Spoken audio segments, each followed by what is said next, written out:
பாக்கியா வீட்டுக்கு வந்ததுக்கு அப்புறமா ஈஸ்வரியும் கோபியும் இந்த மாதிரி இனியாவுக்கு ஒரு நல்ல இடத்துல வரன்னு பார்த்துருக்கோன்னு சொல்றாங்க. உடனே இதை கேட்டுட்டு ரொம்பவே ஷாக்கான பாக்கியாவும், நீங்க என்ன யோசிச்சுட்டு இருக்கீங்க? இனியா இப்பதான் வேலைக்கு போக ஆரம்பிச்சிருக்கா. அது மட்டும் இல்லாம அவ இந்த வேலை சம்பந்தமான படிப்புலாம் வேற படிக்கணும்னு நிறையவே பிளான் போட்டு வச்சிருக்கா. இப்போ போய் கல்யாணம்னு அவளோட வாழ்க்கையவே நீங்க மாத்திராதீங்கன்னு சொல்லிட்டு இருக்கா. ஆனா ஈஸ்வரியும் இதை பத்திலாம் உங்ககிட்ட நாங்க சும்மா ஒரு கடமைக்கு தான் சொல்றோம். நீ தேவையில்லாம இந்த விஷயத்துல மறுபடியுமே ஏதாவது குளறுபடி பண்ணிடாத.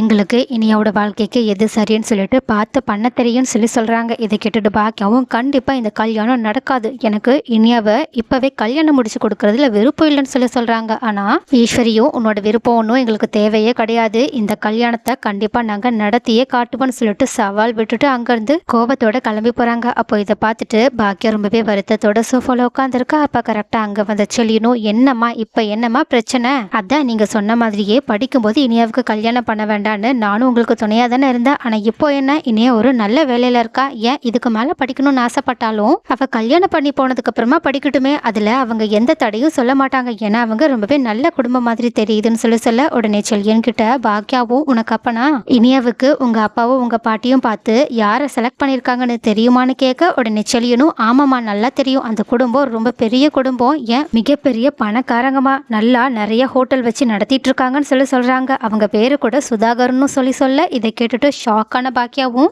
என்ன இந்த 5 கிலோமீட்டருக்கு ஒரு இடத்துல ஹோட்டல் வச்சு நடத்தணும்னு மிகப்பெரிய பிளான் எல்லாம் போட்டுக்கிட்டு இருக்காங்கன்னு சொல்றாங்களே, அவங்களா அப்படின்னு கேட்க, உடனே செல்லியனும், அட ஆமாமா, உனக்கு கூட அவங்கள தெரியுமா? நானும் அப்பா சொன்னதுக்கு அப்புறமா அவங்கள பத்தி முழுசா விசாரிச்சு பார்த்தேன், அவங்க சொன்ன மாதிரியே மிகப்பெரிய ஆளாதாமா இருக்காங்க, அவங்க ஃபியூச்சர் கோலை கேட்கும் போது எனக்கு அப்படியே பொல்லரிச்சு போயிடுச்சுமான்னு சொல்லிட்டு, உண்மையாவே சுதாகர் எந்த அளவுக்கு மோசமான ஆளுன்றது தெரியாம செல்லியன் அவங்கள பாராட்டிக்கிட்டு இருக்காங்க. அப்போ இதை பொறுத்துக்கவே முடியாத பாக்கியாவும் செம்ம கோபத்தோட அங்கிருந்து எந்திரிச்சு போறது மட்டும் இல்லாம அடுத்த நாள் ரெஸ்டாரண்ட்டுக்கு போயிட்டு இதை பத்தியே யோசிச்சு பார்த்துட்டு ரொம்பவே வருத்தத்தோட உட்காந்துருக்க. அப்ப கரெக்டா செல்வியுமே அவங்க கிட்ட என்ன பிரச்சனைன்னு சொல்லிட்டு கேட்க ஆரம்பிக்க, உடனே செல்வி கிட்ட பாக்கியா தன்னோட மனசுல இருக்கிறத எப்பவும் போலயே கொட்ட ஆரம்பிக்கிறது மட்டும் இல்லாம, அந்த சுதாகர் ஏதோ என் பொண்ணை பயன்படுத்தி இந்த ஹோட்டலை வாங்க பாக்குறானோன்னு தோணுதுன்னு சொல்ல உடனே செல்வியும், அக்கா நீயே சொல்ற, அவன்லாம் நிறைய ஹோட்டல் வச்சிருக்கான், அப்புறம் எதுக்காகக்கா நம்ம கொடுக்க மாட்டோம்னு சொன்னதுக்காக இந்த ஹோட்டலை வாங்குறதுக்காக இது எல்லாமே பண்ண போறாங்கன்னு சொல்லிட்டு கேட்கறது மட்டும் இல்லாம, உண்மையாவே அந்த ஆள் நல்ல இடத்துல இருந்தா நம்ம பொண்ணை கொடுக்கறதுல என்ன தப்பு இருக்கு? இனியா பாப்பாவும் நல்லா வசதியான வீட்டுல நல்லா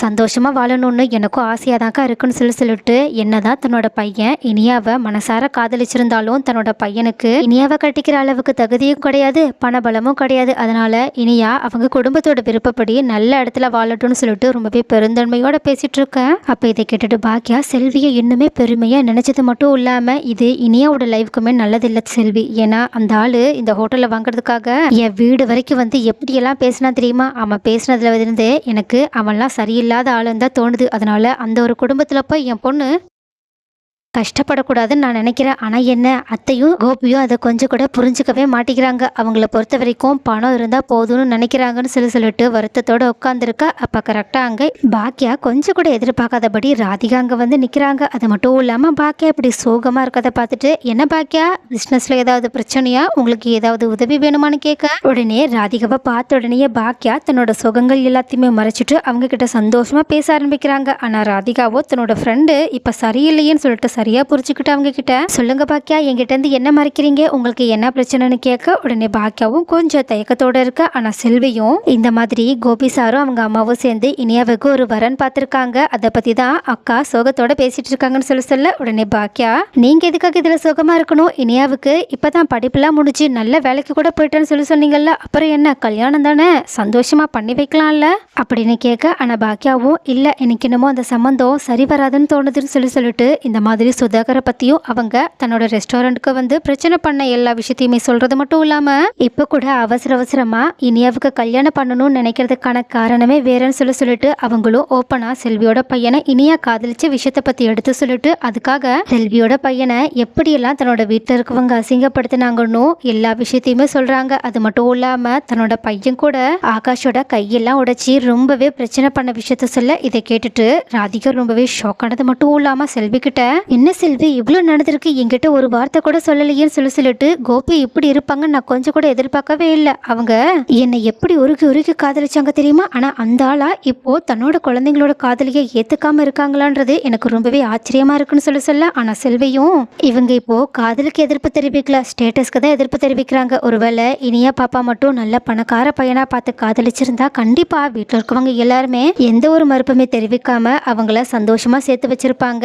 என்ன பண்றது, நாங்க தான் அந்த மாதிரி ஒரு குடும்பத்துல பிறக்கலையே. ஏன் என் பையனாவது அந்த மாதிரி ஒரு குடும்பத்துல பிறந்திருக்கலாம், போய் என் வயிற்றுல பிறந்துட்டான்ல, அதனாலதான் இந்த அளவுக்கு கஷ்டப்பட்டுட்டு இருக்கான்னு சொல்லிட்டு அவங்க திடீர்னு தன்னோட சுகத்தை எல்லாத்தையுமே யோசிச்சு பார்த்துட்டு அழ ஆரம்பிக்கிறாங்க. உடனே இதை பார்த்துட்டு ராதிகாவா அந்த டாபிக்கை மாத்ததுக்காக சரி இதை பத்தி நம்ம அப்புறமா பேசிக்கலாம், இப்போ நம்ம இனியோட விஷயத்தை பத்தி பேசலாம். அதான் உங்களுக்கே மனசுக்கு சரிபடல, அப்புறம் எதுக்காக அவங்க கிட்ட ஓப்பனா இந்த சம்பந்தம் உங்களுக்கு பிடிக்கலன்னு சொல்லிடுங்கன்னு சொல்ல உடனே செல்வியும் அக்கா ஏற்கனவே அதை சொல்லிடுச்சு. ஆனா எங்க வீட்டுல இருக்கவங்க அக்காவோட பேச்சு கேட்கறாங்க, குறிப்பா அவங்க அத்தை மட்டும் கேட்டுடுவாங்களா என்னன்னு சொல்லிட்டு ஈஸ்வரியோட விஷயத்த சொல்ல உடனே ராதிகாவும் இதுக்கு தான் பாக்கியா ஏற்கனவே அவங்களெல்லாம் எந்த இடத்துல வைக்கணுமோ அந்த இடத்துல வச்சு நீங்க பார்த்துருக்கணும், அப்பதான் இவங்க உங்களோட தலை மேல ஏறி உட்காராம இருந்திருப்பாங்க. இப்ப பாருங்க கொஞ்சம் கூட யாரையுமே புரிஞ்சுக்காம அவங்க பண்றதா சரின்ற மாதிரி மறுபடியுமே அவங்க பண்ண ஆரம்பிச்சிடுறாங்க. இதனால இப்போ கெட்டு போக போறது நம்ம பொண்ணோட வாழ்க்கை தானேன்னு சொல்லிட்டு சரி இப்பதான் உங்களால கோபிக்கிட்டையும் சரி உங்க வீட்டுல இருக்க ஈஸ்வரி அத்தைக்கிட்டையும் சரி பேசதான் முடியல, பேசாம நம்ம அந்த சுதாகர் கிட்டேயே டைரக்டா இதை பத்தி பேசிட்டு வந்துடலாம் வாங்க அப்படின்னு பாக்கியாவை கூப்பிட. ஆனால் பாக்கியாவோ வேண்டாம், நடக்கிறது நடக்கட்டும், போக போக இந்த பிரச்சனைக்கு என்ன தீர்வு வருதோ அது வரட்டும், கண்டிப்பாக என் பொண்ணோட வாழ்க்கையை என்னால் காப்பாற்ற முடியுன்ற நம்பிக்கை எனக்கு இருக்குன்னு சொல்ல. ஆனால் ராதிகாவும் இப்போ தலைக்கு மேலே வெள்ளம் போனதுக்கு அப்புறமா தான் நீங்கள் அந்த பிரச்சனையை தீர்க்கணும்னு சொல்லிட்டு யோசிப்பீங்களா என்ன? முதல்ல பிரச்சனை ஆரம்பிக்கும் போதே அதை முளையிலேருந்தே கிளியறணும், அப்போதான் அந்த பிரச்சனையால் நம்ம கஷ்டப்படாமல் இருக்கணும் அப்படின்னு நினைக்கிறத விட நம்ம பொண்ணு கஷ்டப்படாமல் இருக்கணும்னு நினைக்கணும். அதனால தான் வாங்க முதல்ல அவனை பார்த்து பேசிட்டு வந்துடலாம், அவன்கிட்ட ஸ்ட்ரிக்டா என் பொண்ணை உனக்கெல்லாம் தர முடியாதுன்னு சொல்லிட்டு வந்துடலான்னு சொல்லி கூப்பிட உடனே பாக்கியாவும் அதுவும் சரிதான் நம்ம ஏன் அங்க போய் பேசலான்னு சொல்லிட்டு ராதிகா கூட சேர்ந்து கிளம்பி போக. ஆனா அந்த பக்கமும் சுதாகரோட வீட்டுல கோபியும் சரி ஈஸ்வரியும் சரி ரொம்பவே வலிஞ்சு அவங்க கிட்ட பேசிட்டு இருக்காங்க. அது மட்டும் இல்லாம எங்க வீட்டுல எல்லாருக்கும் சம்மதம்னு சொல்லிட்டு நம்ம எப்பனாலும் இந்த சம்பந்தத்தை வச்சுக்கலாம்னு சொல்ல உடனே சுதாகரும் ரொம்பவே ஆச்சரியத்தோட உன்னோட அம்மாவுக்கும் இதுல சம்மதமான கேட்க உடனே கோபியும் ரொம்பவே சந்தேகத்தோட உங்களுக்கு பாக்கியாவை ஏற்கனவே தெரியுமான்னு கேட்க உடனே சுதாகரும் இல்ல நான் அப்படி சொல்ல வரல, ஏதோ பொண்ணுக்கு சம்பந்த விஷயமா வந்திருக்கீங்க, ஆனா அப்பா நீங்க மட்டும் வந்திருக்கீங்களே அம்மாவை காணுமே அதனாலதான் அதை பத்தி கேட்டேன்னு சொல்ல உடனே ஈஸ்வரியும் அதெல்லாம் ஒரு பிரச்சனையும் இல்ல, அவளோட சம்மதம் யாருக்கும் தேவையும் இல்ல, கோபி தான் அவ பொண்ணு விஷயத்துல முழு முடிவெடுப்பான் அப்படின்னு சொல்ல உடனே இதை கேட்ட சுதாகரும் நல்லதா போச்சு, எப்படியோ நமக்கு நல்லது, நம்ம காரியத்தை நம்ம சாதிச்சுக்க வேண்டியதான், அந்த பாக்கியாவை நான் எப்படியாவது தோக்கடிச்சே ஆகணும், அதுக்காக நான் என்னனாலும் பண்ணுவேன்னு சொல்லிட்டு அவங்க ஒரு கொடூரமான விஷயத்தை பத்தி யோசிச்சுட்டு இருக்க. ஆனா அப்ப கரெக்டா பாக்கியாவை கோவத்தோட ராதிகா அங்க கூட்டிட்டு வந்து இந்த மாதிரி சுதாகரை நாக்க பிடுகிற மாதிரி கேள்வி கேட்கலான்னு சொல்லிட்டு நினைச்சிட்டு உள்ள நுழையும் போதுதான் அங்க கோபியும் ஈஸ்வரியும் ரொம்பவே வலிஞ்சு சுதாகர் கிட்ட பேசிட்டு இருக்கத ராதிகா பாக்குறாங்க. அவங்க பார்த்த உடனேயே செம்ம டென்ஷன் ஆனது மட்டும் இல்லாம ரொம்பவே கோவத்தோட கோபி கிட்ட உங்களுக்கு கொஞ்சம் கூட வெக்கமாவே இல்லை, இப்படி போயும் பணத்துக்காக உங்க பொண்ணையே விற்க துணிஞ்சிட்டீங்கன்னா நீங்கள என்ன அப்பாவோ, அது மட்டும் இல்லாம நீங்க காதலிச்சிங்கன்றத வெளியே சொல்லிடாதீங்க, ஏன் எனக்கு கூட உங்களை மாதிரி ஒரு கேவலமான ஆளை காதலிச்சோன்றத இப்ப நினைக்கும் போது கூட உடம்பெல்லாம் கூசுதுன்னு சொல்லிட்டு கோபியை ரொம்பவே கேவலப்படுத்தி பேச. ஆனா இதை கேட்ட ஈஸ்வரியும் என்ன நீ பாட்டுக்கு தேவையில்லாம என் பையனை வந்து இங்க வந்து திட்டிட்டு இருக்க, அதான் உனக்கும் என் பையனுக்கும் நடுவில் எந்த விஷயமும் இல்லைன்னு எல்லாம் ஒரேடியா முடிஞ்சிருச்சுல, நீயும் என் பையனை தனியா அம்போன்னு விட்டுட்டு போயிட்டல, அப்புறம் எதுக்காக இப்போ ஏதோ உரிமை இருக்கவ மாதிரி திட்டிட்டு இருக்கன்னு சொல்லிட்டு கேட்க. ஆனா ராதிகாவும் போது வாயை மூடுங்க, இதுக்கு மேல என்கிட்ட ஏதாவது ஒரு வார்த்தை பேசுனீங்க நான் பாக்கியா இல்லைன்னு உங்களுக்கு நல்லாவே தெரியும், உங்களுக்கு சரியான பதிலடியா நான் கொடுப்பேன்னு சொல்லிட்டு இருக்கேன். ஆனா கோபியும் ராதிகா இப்படி தன்னை பத்தி பேசின உடனேயே மனசுடைஞ்சு போய் இது எல்லாமே நான் என் பொண்ணோட நல்லதுக்காக தான் பண்றேன்னு சொல்ல. ஆனா ராதிகாவும் எது நல்லது, வெறும் உங்க ஸ்டேட்டஸை மட்டுமே மனசுக்குள்ள வச்சுட்டு இப்படி உங்க பொண்ணோட வாழ்க்கையை நாசம் பண்றீங்களே, இது உங்களுக்கு கொஞ்சமாவது நியாயமான்னு சொல்லிட்டு இந்த சுதாகர் ஒன்னும் அவ்வளோ நியாயமான ஆள் கிடையாது, இவன் பாக்கியாவை தோக்கடிக்கணும் அவங்களோட ரெஸ்டாரண்ட்டை வாங்கணுன்றதுக்காக தான் உங்க பொண்ணை பயன்படுத்தி உங்ககிட்ட பேசிட்டு இருக்கான்னு சொல்ல. ஆனா இதை கேட்டதுக்கு அப்புறமா கோபி ஷாக் ஆனாலும் ஈஸ்வரியோ கொஞ்சம் கூட மூளையே இல்லாம சுதாகரை திரும்பி பார்த்துட்டு என்ன சார் உங்களுக்கு பாக்கியாவோட ரெஸ்டாரண்ட் தான் வேணும்னா எங்கிட்ட முதல்லயே சொல்லியிருக்கலாம்ல, நீங்க கேட்காமலேயே நாங்க அதை கொடுத்துருப்பில்லன்னு சொல்லிட்டு பாக்கி கிட்ட பாக்கியா ஒரு ரெஸ்டாரண்ட்டை சீக்கிரமா இவங்களுக்கு எழுதி வச்சிரு, அவங்க ஒன்றும் சும்மா ஒரு ரெஸ்டாரண்ட்டை வாங்கணும்னு நினைக்கல, அதுக்கு பதிலா நீ நிறைய பணத்தை வாங்கிக்கோ, சும்மா ஒரு சின்னதா ரெஸ்டாரண்ட் வச்சுட்டு அதுல சும்மா பிரச்சனை பண்ணிட்டு இருக்காத, உன் பொண்ணோட வாழ்க்கை தானே முக்கியம், அந்த ரெஸ்டாரண்ட்டை இவங்க கிட்டே கொடுத்துருன்னு சொல்லிட்டு அவங்க பாட்டுக்கு பாக்கியாவோட முடிவை கேட்காமையே சுதாகருக்கு வாக்கெல்லாம் கொடுத்துட்டு இருக்க.